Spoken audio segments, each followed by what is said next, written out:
Alright, so hello. So I'm gonna go ahead and kind of give you a quick little snip pick on what I've come to discover with this class so far. Which, as you might imagine, I'm trying to basically get Pal Combo and Pal Crit. Namely Pal Crit, though. And part of the reasoning behind this, and I think why this will work, so you might notice I've been tweaking classes a little bit. So I'm getting Beast Hive Mind and Beast Dance off of the current effect. And then in here, I'm basically going for Fantastic Beasts, and I'm just going to grab Pal Crit Rate and Character Rate by 15. Now, you do have some other options in here, like Travel Less, Adorable Nature, Quadra, and so on. And they're not really hard to, acquire by any means. I mean, really all you have to do is sacrifice the lizard in return for, the turtle, for example, and you'll get a whole different scenario, right? But the main thing here is you need basically the eggplant, mecha dragon, and the treasure dragon in order to be able to acquire that crit. The problem is when you've got, say, the banana, for example. You kind of start to question, well, what do we use the banana for? I'm looking at it purely from the standpoint right now that I was a plume monarch, so I'm trying to massively increase the combo that I had. But ultimately, what I think you really probably will wind up doing, some people will add in cactus, for example, and increase their basic attacks.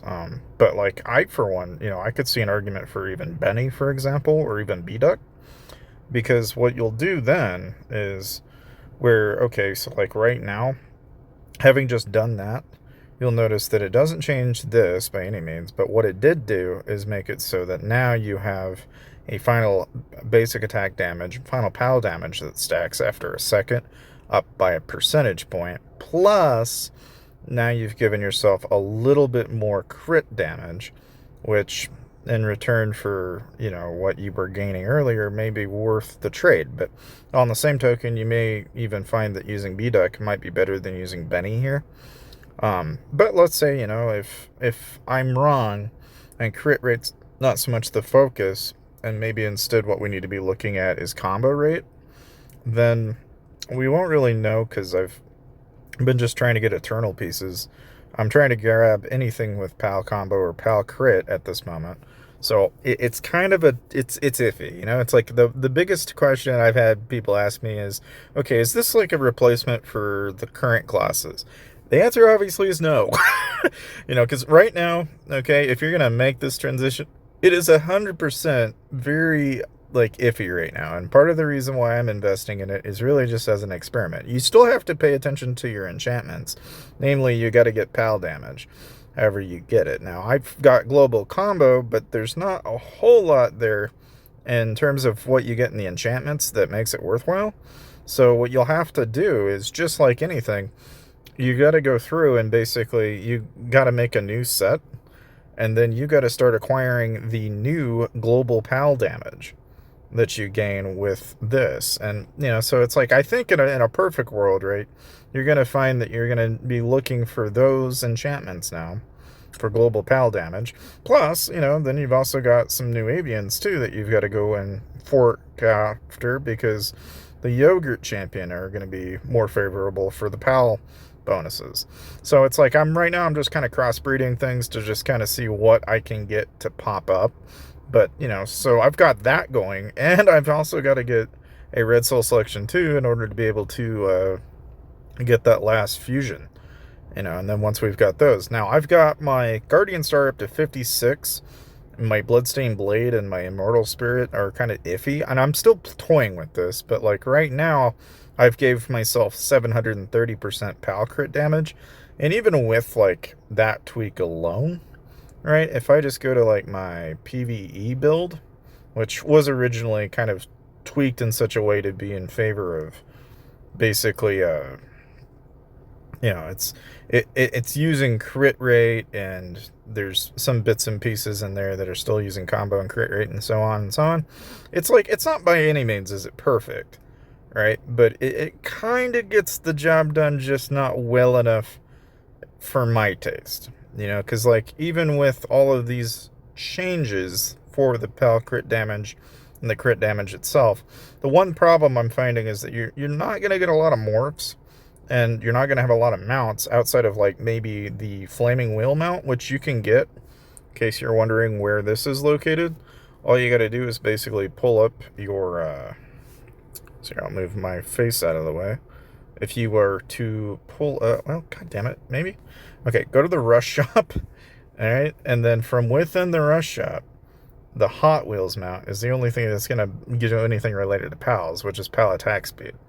And it'll bring it up to 40%. So, obviously, if that's something that you're after, and it's totally an option, but, it may very well be worthwhile if you're looking at potentially getting yourself, and basically one thing I'm noticing, at least in the PAL tree, and the talent tree in particular for tame beasts, is you'll notice that, like, yes, they do have evasion in there, and they do have, like, a couple of bits and pieces. Like, I was kind of briefly showing them in the last video, but one thing you'll notice is, like, here, you can get PAL damage over 2 seconds, which it kind of implies that you got to live long enough, right? But here you can get PAL crit damage and PAL damage, which I think is what you're going to ultimately start striving for. Now, if I go over to set 1 here and switch the plan, basically, you can go for attack speed, PAL damage. You can get yourself, some PAL healing, which basically gives your, you're going to get some of your HP back, which is kind of interesting. And that may, like this particular variety, I may just change that out. And let's literally just do this. That's what I say we do. We just go ahead and do this. And hear me out on this, but like, what I'm thinking I do is let's just buff our PAL damage and nothing else, right? Just do PAL crit, PAL damage, and go for that. And that tweak might be the direction that makes more sense than, say, a lot of your other choices at the moment, right? Now, like in the Sork tree, I don't believe we have... I might be wrong on this, but I don't think there is... And there is, like, Wound, for example, that shows up in a couple of different places. That's kind of interesting in that, now you could potentially find yourself making some different builds that way. And in case anybody didn't know, right, you only need, like, evasion, for example, if you're aiming for evading PvE, but you don't really need it in PvP. You do get active skill regen, though, in the Sork tree, which is kind of cool. But like here, base attack speed, there's ever so slight little adjustments in here that we can tweak with. And I'm kind of leaning towards, just based on what we have here, we could probably... since we're only really focusing on PAL damage at this point, and it doesn't look like we really have any other options to tweak PAL damage other than what we've got in the Tame Beast tree, that we'll more than likely just dump the rest of this into base attack and HP and defense. And then with what we've got remaining, we could do healing, but I suggest we do evasion for PvE. Get yourself some PvE bonus there. And then, yeah, the next we'll probably be doing a Nora invasion, then we'll work our way to that. But that's what I recommend so far.